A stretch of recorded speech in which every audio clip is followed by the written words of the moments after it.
आज मैं भजन लिखने की कोशिश कर रहा था, तो मैंने सोचा कि मैं अगर भजन लिखना चाहता हूँ, तो पहले मुझे भगवान डिसाइड करने पड़ेंगे कि अगर मैं शिव पर भजन लिख रहा हूँ, तो उसमें थोड़ा-सा एनर्जी हाई होगी, थोड़ा तांडव होगा, इस तरीके से पूरा फ़ील देना पड़ेगा। वहीं अगर मैं कृष्ण जी के लिए भजन लिख रहा हूँ, तो उसमें मुरली वाली वाइब होगी, थोड़ी मेलोडिक वाइब होगी, उस तरीके से पूरे गाने को डिज़ाइन करूँगा और वैसे ही गाने को लिखूँगा। अगर मैं राम जी के लिए भजन लिख रहा हूँ, तो उसके लिए मुझे क्या करना है, थोड़े काम, डिग्निफाइड और इस तरीके से पूरा एनवायरनमेंट क्रिएट करना पड़ेगा। तो आप जो भगवान के लिए भजन लिख रहे हैं, तो पहले जिन भगवान के बारे में आप सोच रहे हैं कि मैं इस पर भजन लिखूँगा, वो उनकी कैसी वाइब है, लोग उनके बारे में किस तरीके से फ़ील करते हैं, उस फ़ील के अकॉर्डिंग ही आपको लिरिक्स लिखने हैं और वैसा ही म्यूज़िक डिज़ाइन होगा। अब आप देखेंगे तो कोई भी अगर भजन होता है, तो उसकी शुरुआत एकदम स्लो पेस पे होती है ताकि लोगों के दिलों में वो चीज़ें चालू हो सकें, थोड़ा माहौल बन सके।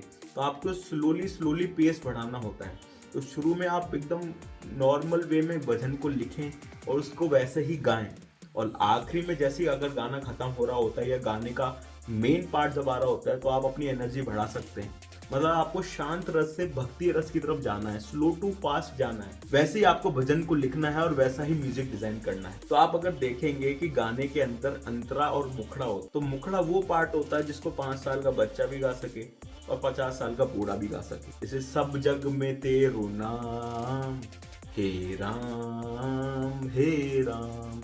अब इसमें क्या किया हुआ है कि या तो जिस भगवान पर आप गाने को लिख रहे हैं, उन्हीं का नाम यूज करके जब हम मुखड़ा लिखते हैं, तो वो चीज कंप्लीट सी लगती है। इसलिए आप ज्यादातर भजन के अंदर आप देखेंगे कि लोग उस पार्ट को ज्यादा गुनगुना रहे होते हैं जिसमें भगवान का नाम होता है। तो आप इस तरीके से भी गाने को लिख सकते हैं, तो उसको गुनगुनाना और भी ज्यादा आसान हो जाता है। ऐसी अंतरे के अंदर आप क्या करें, मतलब जो मुखड़े के अलावा जो लाइन है जिसमें आप फीलिंग बता रहे हैं, तो आप उसमें सारी चीजें एक्सप्रेस कर सकते हैं। जैसे आप बता सकते हैं, उसमें आप अलग अलग चीजों की उपमा दे सकते हैं। आप लोटस की बात कर सकते हैं, मून, सन, ओशियन, पॉन्ड, तालाब, ये सारी चीजें आप कनेक्ट करते हुए, नेचर से कनेक्ट करते हुए जब भजन को लिखेंगे, तो वो ज्यादा रिलेटेबल होता है।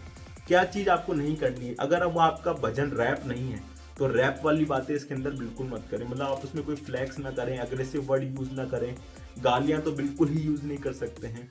आप उसके अंदर वाइब, कैश और लिट जैसे इंग्लिश वर्ड हो गए, या इनका यूज बिल्कुल ना करें। और अगर एक चीज और बताऊं कि जब आप भजन को लिख रहे हैं, तो आप ये समझिए कि गाने को, ये भजन के अंदर कुछ गैप्स होते हैं, उन गैप्स को रखिए, क्योंकि उन गैप्स में ही जो लिसनर है वो उसके अंदर प्रे कर रहा होता है। आपको हर एक पॉइंट को भरने की जरूरत नहीं है। जितना आपका भजन खुला खुला लगेगा, वो उतना ही याद रहता है और वो उतना ही ज्यादा सुना जाता है। तो अगर आपको इस टाइप की वीडियो पसंद आई है और आप इस टाइप से चीजें लिखना चाहते हैं, तो आप मुझे फॉलो करना और इस वीडियो को सेव और शेयर करना बिल्कुल ना भूलें।